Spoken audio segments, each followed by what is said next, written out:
amor, perdón,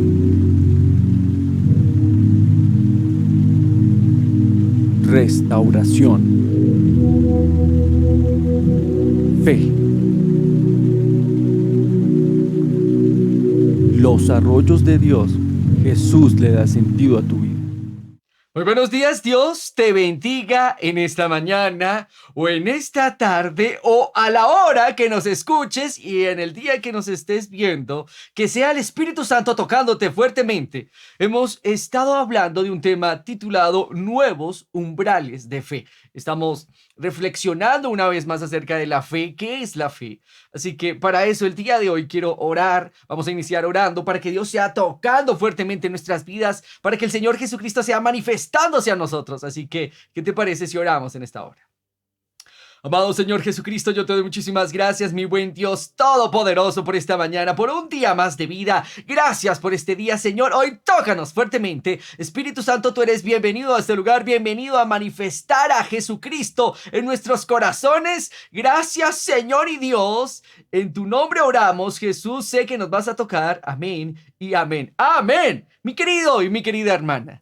Hace 8 días atrás iniciamos este tema y hablamos de que la fe crea una expectativa de vida. Cuando usted tiene fe, usted tiene una expectativa de que algo bueno le va a ocurrir. ¿Por qué? Porque tiene a Dios en su corazón. Empezamos con la lectura bíblica de Génesis capítulo 41, versículo 46 al 52. Y bueno, ese es nuestro texto base para este tipo de serie titulada Nuevos umbrales de fe. Así que por favor, ve conmigo a Génesis capítulo 41, versículo 46 al 52. Te lo voy a leer en la nueva traducción viviente, así que presta mucha atención. La Biblia dice: tenía José 30 años cuando empezó a servir en el palacio del faraón, rey de Egipto. Después, cuando José salió de la presencia del faraón, inspeccionó toda la tierra de Egipto. Tal y como se había predicho, la tierra produjo cosechas abundantes durante 7 años. La Biblia nos dice que José interpretó el sueño del faraón y dijo: Señor faraón, 7 años de abundancia, pero luego vendrán 7 años de escasez. Así dice la Biblia, versículo 48. Todos esos años, José recogió todas las cosechas que crecieron en Egipto y guardó en las ciudades el grano de los campos aledaños. Versículo 49. Acumuló grandes cantidades de grano, tanto como si fuera arena de la orilla del mar. Al final, dejó de registrar las cantidades porque había tanto que resultaba imposible registrarlo. Era una sobreabundancia. Así que dice así, mi querido y mi querida hermana, versículo 50. Durante ese tiempo, antes del primer año del hambre, les nacieron 2 hijos a José y su esposa Asenat, hija de Potifera, el sacerdote de On. José llamó a su hijo mayor Manasés porque dijo: Dios me hizo olvidar todas mis angustias y todos los de la familia de mi padre. Y esta palabra, mi querido y mi querida hermana, es lo medular en este momento. Dios te va a hacer olvidar todas tus aflicciones y todas tus angustias. A tal punto que tú vas a decir como José: Dios me ha hecho olvidar. Y es que cuando Dios empieza a moverse, mi querido y mi querida hermana, empieza a cambiar una mala circunstancia en algo muy, muy bueno. Dios, cuando se mueve, empieza a obrar de una forma tan increíble que tú vas a olvidar tus aflicciones. Dice así, versículo 52, José llamó a su segundo hijo Efraín porque dijo: Dios me hizo fructífero en la tierra de mi aflicción. Dios me hizo fructífero en la tierra de mi aflicción. Yo espero que usted el día de hoy empiece a declarar eso: Dios me va a hacer fructífero en la tierra de mi aflicción. Mi querido y mi querida hermana, para eso quiero recordarte lo siguiente. Para triunfar el día de hoy, usted tiene que decirle adiós a sus sufrimientos. Chao sufrimiento, chao dolor, a las tragedias. ¿Por qué? Porque usted no puede construir un monumento a los problemas pasados y tener victoria en este presente. Óigame bien, usted no puede construir un monumento de los problemas pasados y tener victoria en este presente. Si usted constantemente tiene una lista negativa de lo que hizo, de lo que pudo haber hecho, entonces usted está literalmente empeñando su presente y su futuro. Usted no puede siempre recordar lo que pasó. Usted dijo como, no, pero si yo hubiera hecho esto, si hubiera hecho aquello, bueno, ya lo que hizo, hizo. Y lo que no hizo, no lo hizo. Así que la Biblia nos dice, José ciertamente olvidó, pero no por sí mismo, sino porque Dios obró sobrenaturalmente. Y es que quiero recordarle algo a alguien que me está viendo o me está escuchando. Un milagro siempre será un milagro sin importar en qué momento ocurra. Un milagro siempre será un milagro sin importar en qué momento ocurra. Cuando usted tiene fe en Dios, usted va a saber que Dios va a obrar milagrosamente en su vida sin importar en qué momento lo haga el Señor. Recuerda, Dios es soberano. Nosotros lo único que tenemos que hacer es creer en Dios y en su palabra para que el milagro o la manifestación sobrenatural de Dios ocurra en nuestras vidas. Así que, si usted es una de esas personas que piensa constantemente en su pasado, que dice, pero ¿por qué hice esto? ¿Por qué hice aquello? ¿Por qué no dije lo que tenía que haber dicho? Entonces, hoy, por favor, hoy, tome tiempo, tome un momento de su tiempo para anotar aquellas cosas que están permeando su vida, que están dañando su vida. Sí, lo primero que usted tiene que hacer ante ellas es reconocer el dolor que sintió o que todavía siente. Reconozca el dolor. Diga, mire, José no negó el dolor. La Biblia dice, y Dios me hizo prosperar en la tierra de mi aflicción. Así que reconozca el dolor. Y sí, si es necesario, bueno, ya, hoy diga, bueno, listo, sí, lamento lo que perdí. Perdí este negocio, perdí a esta mujer, perdí a este hombre, listo. Pero por otro lado, si a usted le causaron dolor o le causaron aflicción, pues perdone a esa persona, decida perdonar y también perdónese a usted mismo. Es algo importante, parece algo tonto, un consejo, algo trivial, pero no, es muy significativo. Primero, reconozca el dolor. Segundo, lamente lo que perdió. Y tercero, perdone a la persona que le ha hecho daño. Y por número 4, perdónese a usted mismo. Al hacer eso, mi querido y mi querida hermana, usted ahora podrá seguir avanzando adelante en su vida, tanto en su vida emocional como en su vida física y como en su vida espiritual. Mire, si está pasando por un tiempo difícil, debido a que usted guarda algún tipo de rencor, hable entonces inmediatamente con Dios y pídale a Él que le ayude a superar esta etapa en su vida. No importa cuán difícil pueda ser para usted, siga adelante, porque Dios está de su lado. Mire, veamos la historia de José. José no la pasó fácil. La Biblia dice que José la pasó muy difícil durante 13 años de edad, hasta que llegó el tiempo, 13 años en un periodo donde el hombre la pasó con gran aflicción, hasta que llegó el tiempo donde el Señor una vez más le levantó con su mano poderosa. Y por eso la Biblia dice, Dios me hizo olvidar todas mis angustias y a todos los de la familia de mi padre. Pero no solo eso, sino dice también, Dios me hizo fructífero en la tierra de mi aflicción. Yo no sé si usted desea que Dios le haga fructificar, pero si usted quiere eso, entonces dígaselo al Señor. Diga, Dios, hoy decido de alguna manera reconciliarme con mi pasado. Decido echar fuera todo tipo de ansiedad y todo tipo de temor también. Porque cuando una persona tiene fe, no puede andar en temor. Y cuando una persona tiene temor, no puede andar en fe. Óigame bien, usted no puede ser una persona de fe si no le dice adiós a su pasado. Usted jamás podrá lograrlo. Y mire, permítame darle una descripción acerca del temor. El temor no está dispuesto a compartir el corazón con el gozo o la felicidad. Siempre que llega el temor, la felicidad se desvanece, la felicidad accede, la felicidad se va. ¿Alguna vez usted ha visto a la felicidad y al temor juntos? ¿Puede alguien ser feliz y tener temor al mismo tiempo? ¿Pensar en forma clara y tener miedo? ¿Ser confiado y temeroso a la vez? ¿Compasivo y miedoso a la vez? La respuesta es obvia. No, no se puede. El temor y la fe no van de la mano. La fe va por un lado y el temor va por el otro. El temor es el acosador que se desplaza en el pasillo. Es insolente, hace mucho ruido y es ineficiente. Cuando una persona tiene temor, no puede avanzar jamás en su vida. Así que para eso quiero el día de hoy ilustrártelo con una maravillosa historia de la Biblia. La Biblia dice así en Marcos capítulo 4, versículo 35. Dios desea que usted avance a pesar de las tribulaciones, a pesar de los conflictos, a pesar de las aflicciones. El Señor desea el día de hoy que usted avance, no que se quede en su pasado, no que se quede recordando lo que fue o lo que pudo haber sido, sino que Dios desea que como hombre o mujer de Dios que usted es, avance, crezca, se avive una vez más. Así que dice así Marcos capítulo 4, versículo 35. Quiero que lo leas conmigo, que lo medites el día de hoy, porque es aquí donde Dios va a hablarte. Dice así: al atardecer, Jesús dijo a sus discípulos: crucemos al otro lado del lago.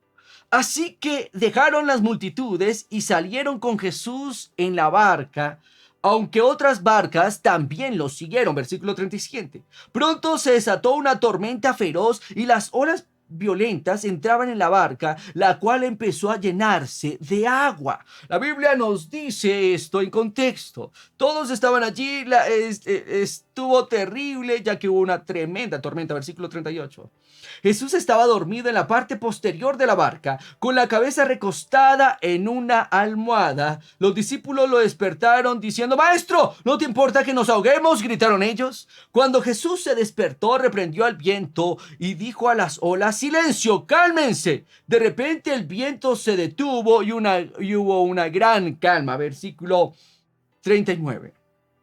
Ahora, esta misma historia la cuenta Mateo en Mateo capítulo 8, así que vamos a ir a Mateo capítulo 8, versículo 23 al 27. Luego Jesús entró en la barca y comenzó a cruzar el lago con sus discípulos, versículo 24. De repente se desató sobre el lago una violenta tormenta,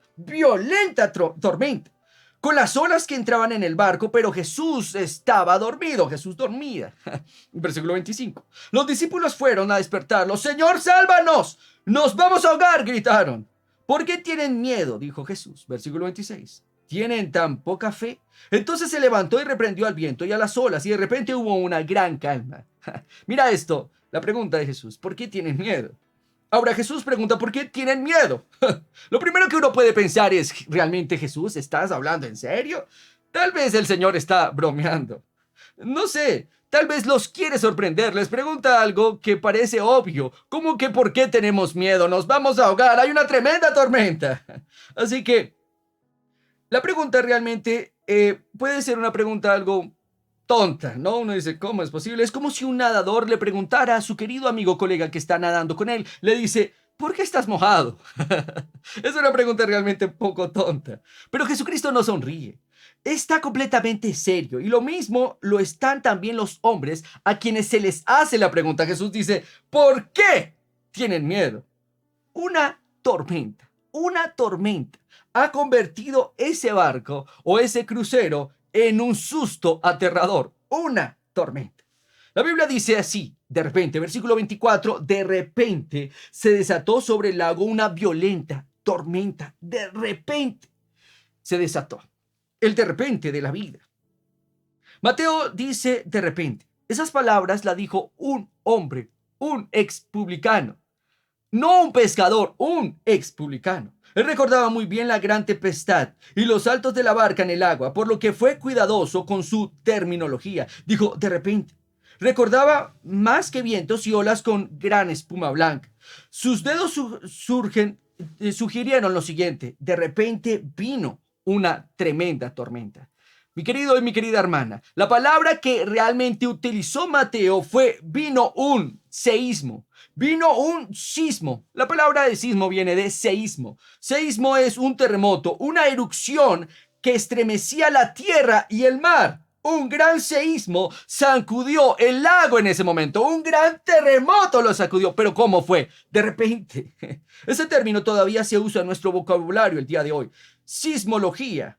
O sismólogo. Sismólogo es la persona que estudia terremotos. Sismógrafo es el aparato que mide esos terremotos. Mateo estaba allí en la barca y dijo, y de repente vino un sismo. O sea, se vino un terremoto, un maremoto allí mientras que ellos estaban cruzando el lago. Quiero llamar precisamente la atención a su vida en cuanto a este pasaje se refiere. De repente vino un sismo. ¿No le ha pasado a usted que usted ha estado caminando con Jesucristo y de repente viene un sismo a sacudir su vida? Usted es un creyente de años, ha creído en Jesús, ha hablado la palabra, ha orado por mucho tiempo, conoce al Maestro, ha visto al Maestro, pero de repente viene un gran sismo a su vida. Yo no sé si usted se ha sentido así, pero yo me he sentido así. He estado con Jesús y como de la nada viene algo que sacude inmediatamente mi fe, sacude mi vida, un sismo de repente. Mateo, junto a una tripulación de reclutas, sintió un fuerte sismo que lo sacudió hasta los huesos. Él usó esa palabra solo en otras 2 ocasiones más, según lo registra la Biblia. Esta palabra de sismo aparece en 3 ocasiones en el libro de Mateo. 2 de ellas fueron para escribir lo siguiente. Mateo capítulo 27, versículos 51 al 54, dice así. Cuando Jesús murió en el Calvario, hubo un sismo, un gran terremoto. Sismo. Mateo capítulo 28, versículo 2, dice así. En la resurrección de Jesús, inmediatamente la tierra tembló. Un sismo. Un sismo. Aparentemente la calma de la tempestad comparte un lugar sin igual en la trilogía de los grandes acontecimientos de Jesús. Vencer el pecado en la cruz, muerte en la tumba y aquí calmando el temor en el mar. Un sismo ferviente. O sea, fue tan fuerte el terremoto allí o el maremoto que Mateo lo registra y dice esto fue un sismo. Y quiero hacerte la siguiente pregunta. ¿Ha tenido usted temor repentino? Sabemos, según la Biblia, que el temor fue repentino porque la tormenta fue repentina. Una traducción más antigua dice, repentinamente una gran tormenta se desató en el mar. No todas las tormentas vienen de manera repentina. En las praderas, los agricultores pueden ver la formación de nubes de tormenta horas antes de que empiece a llover. Sin embargo, esta tormenta se lanza sobre ellos como un león salta desde el césped por su presa, en segundos, en instantes. Muy seguramente los discípulos estaban barajando los naipes, jugando naipes allí y de repente vino una tormenta. O tal vez estaban jugando parchis o parqués. Estaban jugando parqués y de repente vino una tremenda tormenta. De repente, a la mitad del camino, vino una tormenta. Ahora, la pregunta es, ¿acaso los seguidores de Cristo disfrutan de un calendario lleno de cruceros por el Caribe? ¿Acaso los seguidores de Jesucristo no tienen aflicciones? ¿Acaso a los seguidores de Jesucristo no les vienen tormentas? Decir eso es una falacia, es una mentira. Si eres seguidor de Jesús, van a venir tormentas. Es más, Jesús dijo, en el mundo ustedes van a sufrir de aflicción. Pero también siguió hablando. Pero confiad porque yo he vencido al mundo. Nosotros como hijos de Dios vamos a sufrir de tormentas. Los seguidores de Cristo se enferman, sufren de fiebre. Algunos entierran a sus hijos. Algunos otros luchan con algunos pecados o adicciones. Algunos enfrentan temores. Las tormentas, mi querido y mi querida hermana, nos van a seguir a todos nosotros en la vida. En el diario vivir, Jesucristo dijo, el que oye mis palabras y las hace por práctica, a ese lo voy a comparar con un hombre sabio que edificó su casa sobre la roca. Pero el que oye mis palabras y no las practica, a ese lo voy a comparar con un hombre necio que edificó su casa sobre la arena. Y Jesús dijo, y de repente soplan vientos, vienen lluvias y también vienen tormentas. Pero el que edificó la casa sobre la roca, ese permanece. El que edificó la casa sobre la arena, ese se destruye. Así que la pregunta no es si vamos a tener aflicción. No, la pregunta no es esa, porque definitivamente en este mundo vamos a tener aflicción. ¿Se ha preguntado usted por qué del sufrimiento?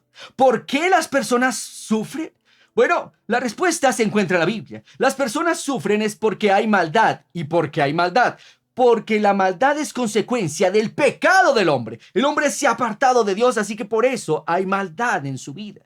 Ahora, por eso el sufrimiento. Pero no solo esto, los cristianos, los que tienen al Hijo de Dios, los que son seguidores de Jesucristo también van a sufrir. Pero el sufrimiento hará en ellos un cambio dramático en sus vidas. Óigame bien, si usted está sufriendo porque es cristiano, pues Dios va a utilizar ese sufrimiento para formarlo. También escúcheme muy bien, si hay una persona que no tiene a Jesucristo, que no tiene a Dios en su vida y está sufriendo, Dios no podrá usar ese sufrimiento para sacar algo bueno. No, el sufrimiento lo puede destruir a usted.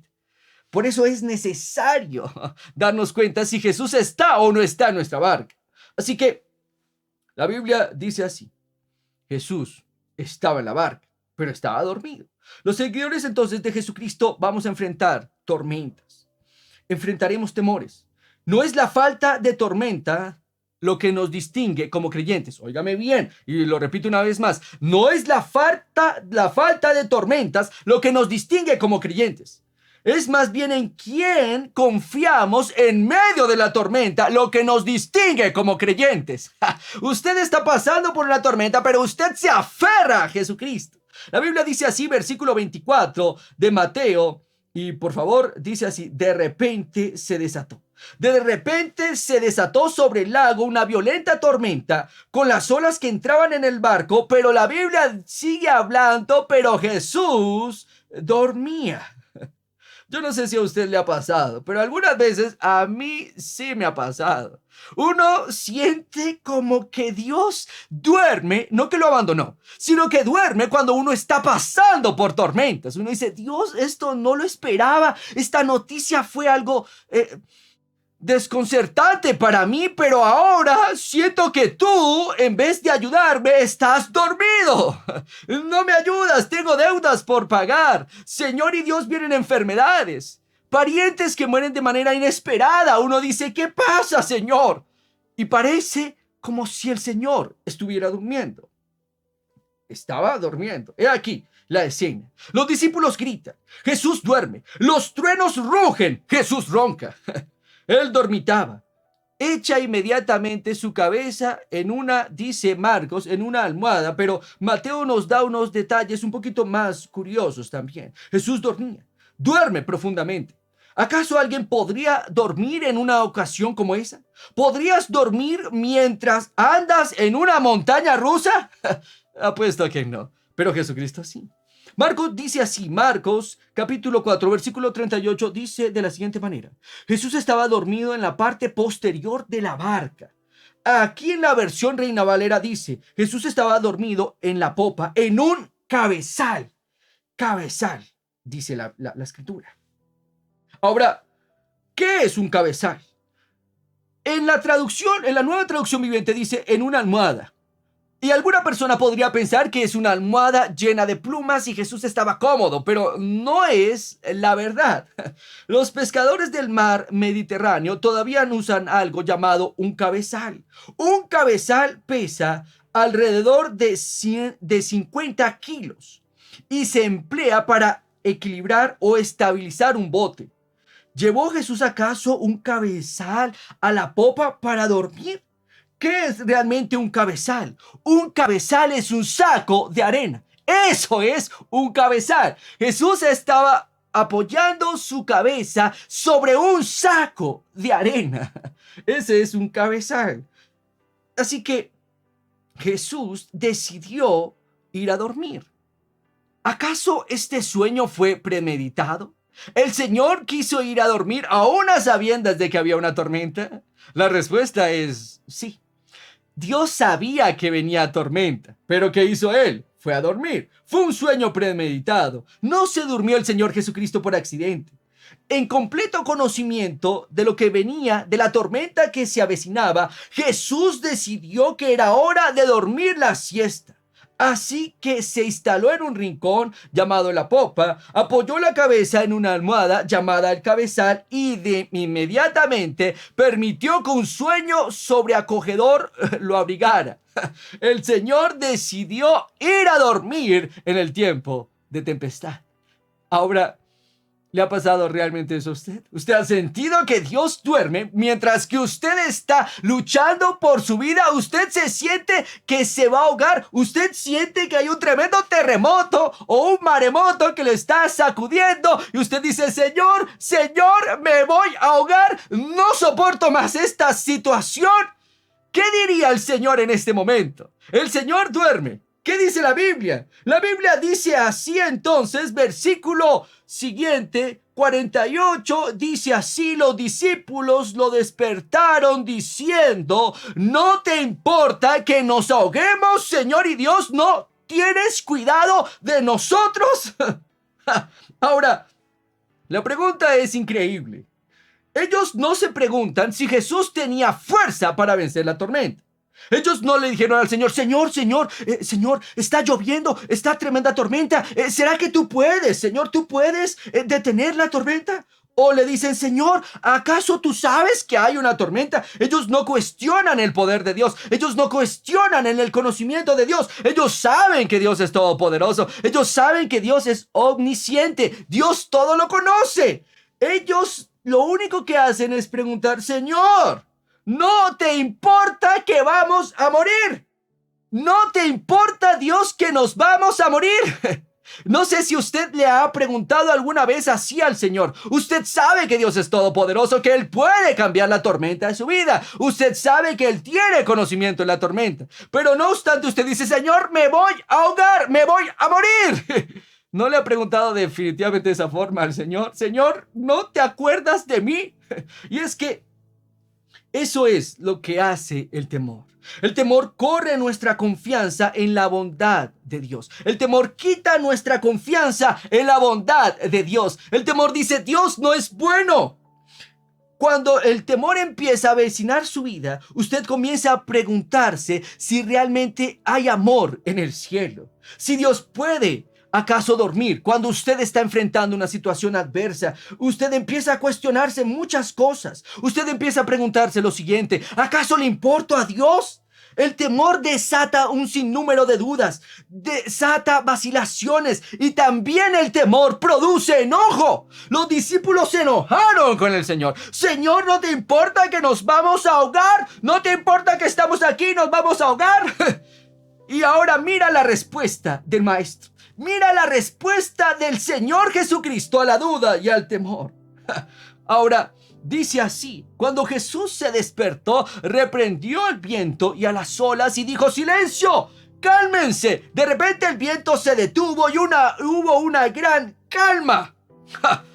¡Wow! Tremendo. Luego él les preguntó, ¿por qué tienen tanto miedo? ¿Todavía no tienen fe? ¿Por qué temen? ¿No tienen fe? Y es que el temor no solo te da enojo, no solo quita la confianza que tienes en la bondad de Dios, sino que el temor también afecta tu memoria.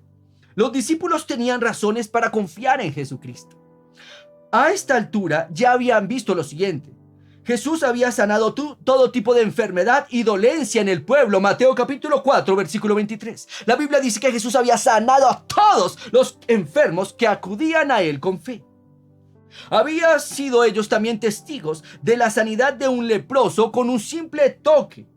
Y también habían sido testigos de cómo Dios sanaba a través de una orden, que Jesús decía, conforme a tu fe, se ha hecho. Habían sido testigos de cómo Jesucristo sanó a la suegra de Pedro que estaba enferma. Habían sido testigos de cómo Jesús expulsaba a una legión de demonios como si fueran un poco de murciélagos saliendo de una cueva con tan solo una orden, la orden de su palabra. Ellos habían sido testigos de eso. Pero el problema es que el temor crea una especie de amnesia espiritual. Venga y lo repito una vez más. El temor crea una especie de amnesia espiritual. Cuando una persona teme, entonces se le olvida todo lo que Dios ha hecho por su vida. Se le olvida lo más importante, que usted es salvo y que usted y yo vamos al cielo por nuestra fe en Jesucristo, que ya no nos vamos a ir a un lugar llamado el infierno, sí que no nos vamos al cielo y en ocasiones se nos olvida no solo la salvación, sino también se nos olvida lo que Dios ha hecho por nosotros. Se nos olvida, claro, ¿por qué? Porque el temor crea una especie de amnesia espiritual, embota nuestra memoria de los milagros, nos hace olvidar lo que Jesús ha hecho y lo bueno que es Dios. Así que quiero decirle lo siguiente el día de hoy: recuerde que es la fe y no la compasión lo que mueve la mano de Dios. Recuerde que es la fe y no la compasión lo que mueve la mano de Dios. ¿Cómo es que usted va a salir en victoria en medio de una aflicción? Por su fe. La respuesta es clara: por su fe. ¿Cómo es que José pudo decir: Dios, gracias porque Dios me ha hecho olvidar la tierra de mi aflicción? ¿Por qué? Por su fe en Dios. Por eso él agradece al Señor: Dios, gracias porque tú me has hecho fructífero en esta tierra de mi aflicción. Es por la fe que Dios mueve su mano, no por la compasión. La mayoría de veces cuando usted mira los milagros de Jesús y la Biblia registra muchos de ellos, Dios movió su mano más por la fe que por la compasión. El Señor sí sana por la compasión, pero en la gran mayoría de milagros fue por la fe en el Hijo de Dios. Así que recordemos esto: es la fe, no la compasión, lo que mueve la mano de Dios. Y es más, con esto ya queremos terminar el día de hoy. Hay un mandamiento frecuente del Señor Jesucristo, un mandamiento constante del Señor Jesús. El Señor siempre dijo de manera clara y reiterada lo siguiente: no tengan temor. Los evangelios contienen unos 125 mandamientos de Cristo de modo imperativo. Óigame bien, los evangelios contienen unos 125 mandamientos de Cristo de modo imperativo. De esos 125, 21 de ellos dicen: no tengan miedo, o no temáis, o confiad, o tengan ánimo, o tengan buen ánimo. Y el segundo mandamiento que más se repite es el siguiente: amar a Dios y a nuestros semejantes. Este mandamiento aparece en 8 ocasiones, 8. Pero ¿cuántas veces aparece no tengan miedo, confiad, tengan ánimo? ¿Saben cuántas veces aparece? 21 veces es pronunciada. Así que, si la cantidad es un indicador, Jesús considera nuestros temores con seriedad. La declaración que hizo con más frecuencia fue: no tengan temor. Jesús declaró constantemente: no tengan temor. Así que hoy déjame decirte esto de parte de Dios: no temas, dice el Señor. Y déjame añadir esto: yo quiero, y yo sé que es el deseo de Dios, y Él también quiere, que tú alimentes tu fe hasta que tus temores se mueran de hambre.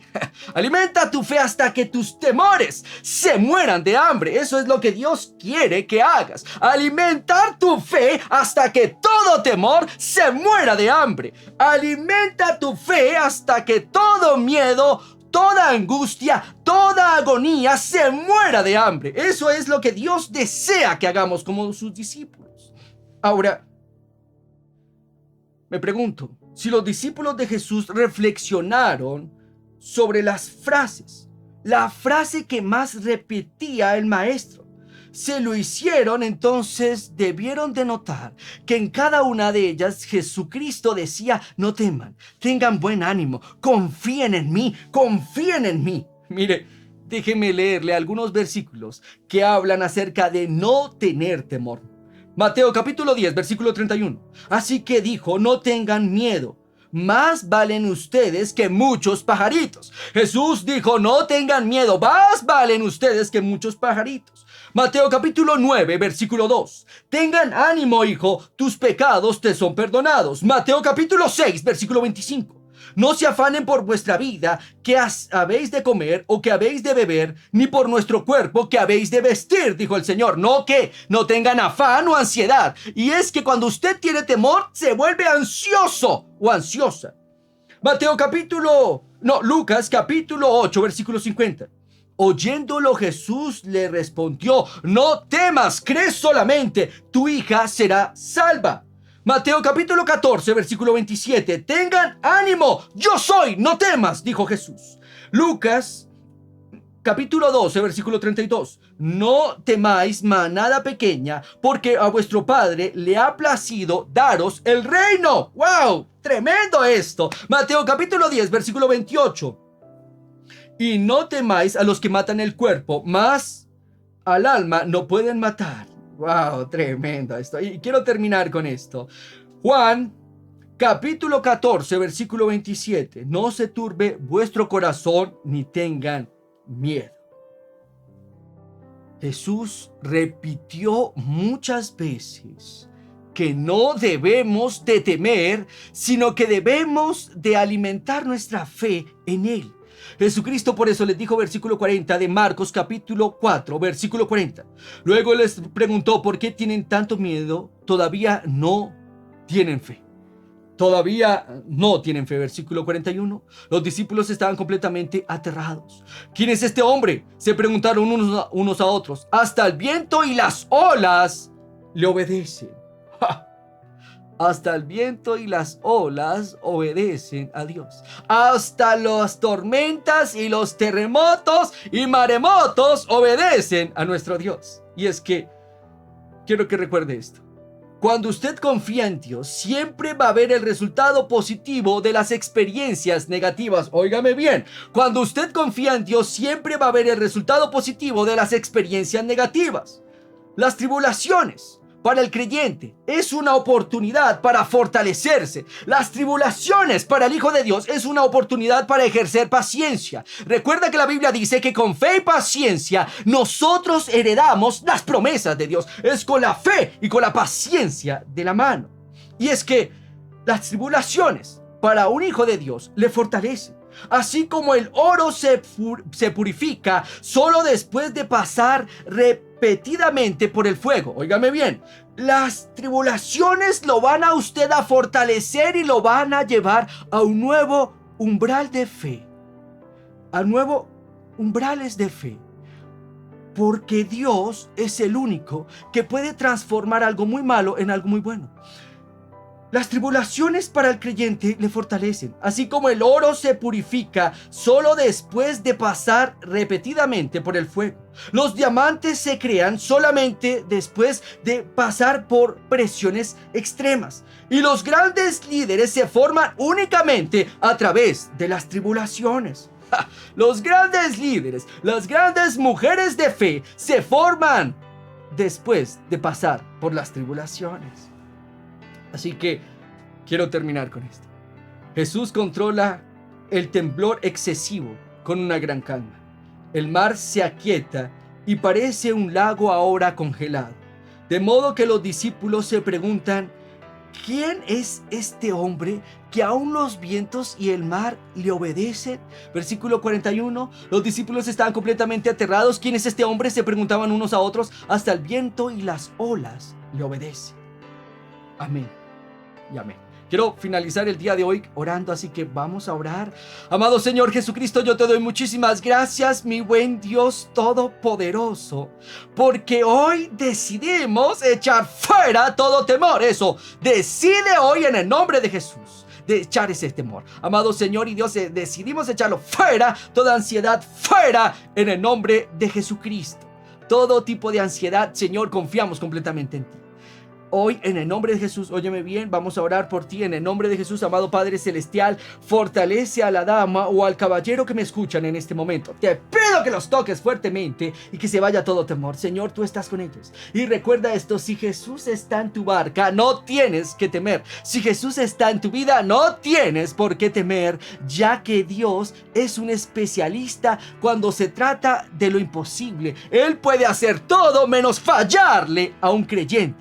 Jesús dijo, si crees verás la gloria de Dios. Así que en el nombre de Jesús se va fuera todo tipo de ansiedad acerca del futuro y acerca del presente. Dios, gracias te damos. Gracias, Dios. Hoy oro también por los enfermos y las enfermas. En el nombre de Jesús, pon tu mano en el nombre de Jesús donde te duele. Y declara conmigo, Dios, yo te doy gracias porque por tus llagas he sido curado o curada. Recuerda que la fe nos relaciona a lo sobrenatural de Dios. Gracias, Señor. Amén y amén. Mi querida hermana, si es la primera vez que usted escucha un mensaje como estos y usted todavía no tiene a Jesucristo en su vida, hoy es el día de arrepentimiento. Así que, ¿qué te parece si oras conmigo? Quiero que digas, Señor Jesús. Eso, di conmigo, Señor Jesús. El día de hoy te recibo como mi Señor y Salvador. Creo que has muerto y has resucitado por mí, Señor. Así que hoy tomo esa palabra en fe. Señor, yo sé que tú moriste y has resucitado por mí. Gracias por hacerme hijo e hija tuya. Gracias, Jesús. Te entrego mi pasado. Gracias, Dios. Amén y amén. Mi querido y mi querida hermana, recuerda que te amamos. Claro que sí. Para eso estamos acá contigo. Y Dios te ama y Jesucristo le da sentido a tu vida. Bendiciones.